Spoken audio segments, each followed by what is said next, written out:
साबिक अफसर ने एतराफ़ किया कि उन्होंने आईन पाकिस्तान की खिलाफ वर्जी की। क्या वफाकी हुकूमत उनके खिलाफ किसने एतराफ़ किया? जनरल कमर जावेद बाजवा साहब ने हाँ। रिटायरमेंट से पहले उन्होंने कहा था कि हमने कानून तोड़ा, आइंदा नहीं तोड़ेंगे, हमने आईन पाकिस्तान के खिलाफ गए लेकिन आइंदा हम नहीं करेंगे। वफाकी हुकूमत को इरादा रखती है कि उनके खिलाफ कार्रवाई की जाए। वफाकी हुकूमत एक ही इरादा रखती है कि पाकिस्तान को स्टेबलाइज कैसे करना है, बजाय इसके कि हम गड़े मुर्दे उखाड़ें और एक नई बात सुने जनाब, हमें बोलने देना, सवाल आपने करना, जवाब हमने देना। बजाय इसके कि गड़े मुर्दे उखाड़ें, बजाय इसके कि एक दूसरे की गिरबान फाड़ें, हम पाकिस्तान को आगे लेके जाना चाहते हैं। नया में आप आमदन से ज़्यादा ऐसा केस बनता रहा है, बाजवा भी बना, इनको भी बनता रहा है, जनरल बाजवा से भी आमदन से ज़्यादा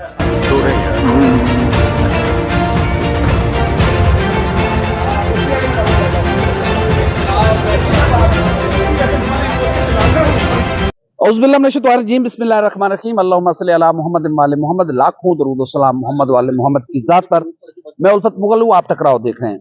दुनिया में कोई मुल्क तरक्की नहीं कर सकता जहां पर कानून की हुक्मरानी ना हो, रूल ऑफ लॉ ना हो। और इस हवाले से कई मिसालें मौजूद हैं कि वो कौमें तबाह हो जाती हैं जहां मुख्तलिफ कवानीन मुख्तलिफ शख्सियतों के लिए होते हैं।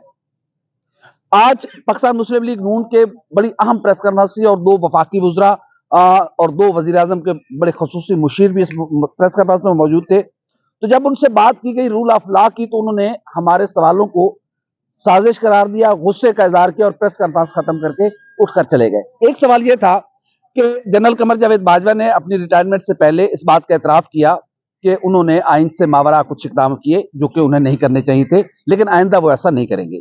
जब उनसे पूछा गया कि क्या इस पर कोई कार्रवाई करने जा रहे हैं, तो उन्होंने कहा कि हम गढ़े मुर्दे नहीं उखेड़ना चाहते। लेकिन इसी हुकूमत ने, इसी मुस्लिम लीग नून ने साबिक सदर परवेज मुशर्रफ के खिलाफ आर्टिकल 6 का मुकदमा चलाया था। जब उनसे यह पूछा गया कि जनरल कमर जावेद बाजवा साहब के असासों के बारे में कुछ खबरें आई हैं, उसकी तहकीकात करेंगे, गुस्से का इजहार किया, नाराजगी का इजहार किया और उठकर चले गए। इस पर हम बात करते हैं, कुछ साफियों से मौजूद है। और पहला सवाल भी आरिफ मलिक साहब का था। मलिक साहब, आपका सवाल तो जेन्युइन था, लेकिन इस पर गुस्सा क्यों किया? हालांकि मैंने तो टच ये भी दिया था कि आप लोगों के ऊपर आमदन से ज्यादा असासे का केस बनता रहा है, शहबाज के ऊपर बना है, तो मुस्लिम लीग कई लोग के ऊपर बना है आमदन से ज्यादा असासों के, लेकिन उन्होंने कहा कि जरूरत नहीं है, बाजवा साहब के आमदन से ज्यादा असासों के ऊपर जवाब देना मुनासिब नहीं समझा।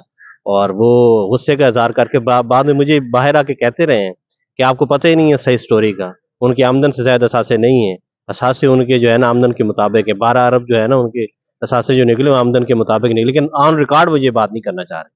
और दूसरा ये जो आप अभी कह रहे थे कि वो पिछला कह रहे थे गड़े मुर्दे नहीं, मेरा सवाल था कि उन्होंने खुद एतराफ़ किया ना, एक बंदा खुद एतराफ़ कर रहा है कि हमने ऐसा किया, तो जाहिर है कानून तो सबके लिए बराबर है। शायद का खान अब्बासी साहब का वजीर आजम, साबिक वजीर आजम है, वो तो कहते रहे ट्रुथ कमीशन बनाया जाए, हर रोज टॉक शोज के अंदर, प्रेस कॉन्फ्रेंस के अंदर एक ट्रुथ कमीशन बनाया जाए कि पाकिस्तान को किस तरह तबाह किया जाता रहा, किस तरह डिक्टेटर आए हैं, क्या क्या करते रहे हैं, इसके ऊपर वो कहते हैं ट्रुथ कमीशन बनाया जाए। नवाज शरीफ भी इसके ऊपर एग्री है, और आज ये कह रहे हैं कि उसके हम गड़े मुर्दे उखाड़ना नहीं चाहते। आज मैं तो इनकी स्टेटमेंट दे सुन के हैरान हो गया हूँ। इनका सीनियर रहनुमा है और वो पार्टी के नायब सदर भी हैं, वो बार बार आज भी उनसे गुफ्तगू कर ले, वो कहते हैं ट्रुथ कमीशन बनना चाहिए। किसने पाकिस्तान को नुकसान पहुंचाया? इन सारे जिन्होंने मार्शल लॉ लगाया इनको भी लाना चाहिए, सियासतदानों को भी लाना चाहिए, जजेस भी आए, ताकि पता चल सके कि कौन क्या क्या करता रहा है। तो ये बात उनकी तो दुरुस्त है, लेकिन इनकी मैं तो राना सनाव को बड़ा जमहूरी आदमी समझता, लेकिन आज उनकी थोड़ा सा वो और दूसरा वो देखा है ना कि दरमियानी गुफ्तगू करने लग गए हैं। पहले वो इस तरह की गुफ्तगू नहीं करते, पहले बड़ी ब्लंट गुफ्तगू करते रहे हैं। इससे पहले एक रहनुमा ने तो ये तक कहा कि हमें आपसे यही तवक्को थी, आप खराब करेंगे मामलात को। तो सवाल करना खराब करना होता है। ये होता है जब आप जमल बुखारी साहब हमारे साथ मौजूद है, आप हमारे साथ रहिएगा, उनसे बात करते हैं। बुखारी साहब, आपने दोनों सवाल सुने, क्या ये सवाल वाकई गैर कानूनी या गैर नहीं करने वाले थे, या बाकी ये सवाल थे कि रूल ऑफ लॉ तो होना चाहिए? सर सवाल दोनों वैलिड थे, और मैं तो शुरू से ये कहता हूँ कि ये जो कहा जाता है कि गलतियां हुई माजी में, तो अब उसका जिक्र करके निकल जाना इंसाफ के तकाजे पूरे नहीं करता। उन गलतियों के नतीजे में जो नुकसानात हुए, जो मुल्क को नुकसान पहुंचा, जो सियासी सिस्टम है हमारा उसको नुकसान पहुंचा, उसके अजाले के लिए भी तो बात करनी चाहिए ना। उसके लिए जो जिम्मेदारान हैं उन्हें कुछ सजा मिलनी चाहिए, ताकि आइंदा से जो है वो इस अमल को रोका जा सके। और मैं तो ये समझता हूँ कि शायद मुस्लिम लीग नून मिसाक जमहूरियत और मिसाक मईशत की बात करते करते एक कोई और मिसाक भी जो है वो कर बैठी है इन लोगों के साथ, कि इसको नहीं दोबारा से उछाला जाएगा, इन चीज़ों को नहीं बाहर निकाला जाएगा।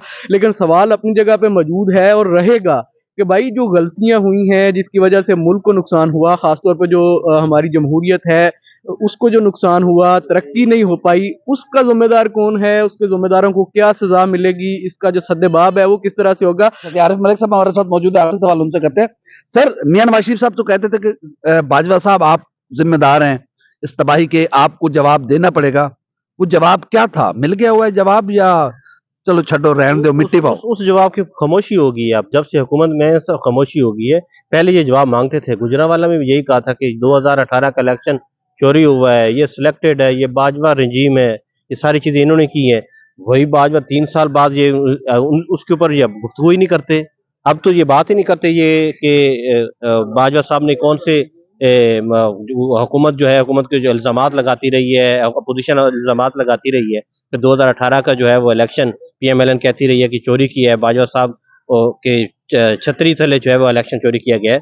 तो ये तो सोचना चाहिए पीएमएलएन को, ये जमहूरी रवैये नहीं है कि एक तरफ वो वहां पे वोट को इज्जत दो की गुफ्तगू करते रहे और इतना अलम बुलंद किया रखा। रिस्पॉन्स भी आया पीएमएलएन को कि वहाँ लोगों के साथ खड़े भी हुए, लेकिन आप देखें जैसे इन्होंने यू टर्न लिया है, अपने नैरेटिव से यू टर्न लिया है, तो वही पीएमएलएन जो है वो नीचे गिर गई है। नीचे गिर गई है। जब तक आप अवाम के बात नहीं करेंगे, जाती फायदे की बात करेंगे, और ये जब इस तरह की बातें, रूल ऑफ लॉ जब तक नहीं होगा, कभी हम आगे नहीं जा सकते। ये मुल्क हमारे बच्चों का मुल्क है, ये मुल्क 22 करोड़ जिंदा इंसानों का मुल्क है, ये मुल्क मिसले जन्नत है, और जन्नत तभी जन्नत बनेगी जब वहां पर सबको इक्वालिटी के साथ देखा जाएगा। आज अफसोस हुआ मुस्लिम लीग नून के इस रवैये पर कि आपको हुकूमत मिल गई तो सब खत्म हो गया। जब तक आपके पास हुकूमत नहीं थी तो फिर आप जवाब भी मांगते थे। आप एक्सपोज हो रहे हैं। देखिए, अब लोग जाहिल नहीं रहे, अब ई वर्ल्ड है, पूरी दुनिया एक मोबाइल में समाई हुई है, और लोग आपके एक एक लफ्ज को याद कर रहे हैं। आज आप मिट्टी पाओ की पॉलिसी तैयार करना चाहते हैं इसलिए कि आपके पास हुकूमत है। कल तक आप उनसे जवाब मांगते थे, आज जवाब नहीं मांग रहे। आपका मकसद, आपका मिशन, आपका पैशन हुक्मरानी है। कभी आपने आवाम की न खिदमत की है, न ये आपका मिशन है, न ये आपका मकसद है। आप अपनी लाइफ को एंजॉय करना चाहते हैं। जितने महल्लात आपने तामीर कर लिए हैं, उनको चलाने के लिए जरूरी है कि आपके पास इक़्तिदार हो। अवाम आंखें खोलें, अवाम देखें कौन क्या कर रहा है। हमारी वीडियो आपको कैसी लगी? लाइक करें, कमेंट करें, सब्सक्राइब करें, बेल आइकन को बटन को दबाएं ताकि जो भी हमारी वीडियो है सबसे पहले आप तक पहुंचे। अल्लाह हाफ़िज़ नासिर।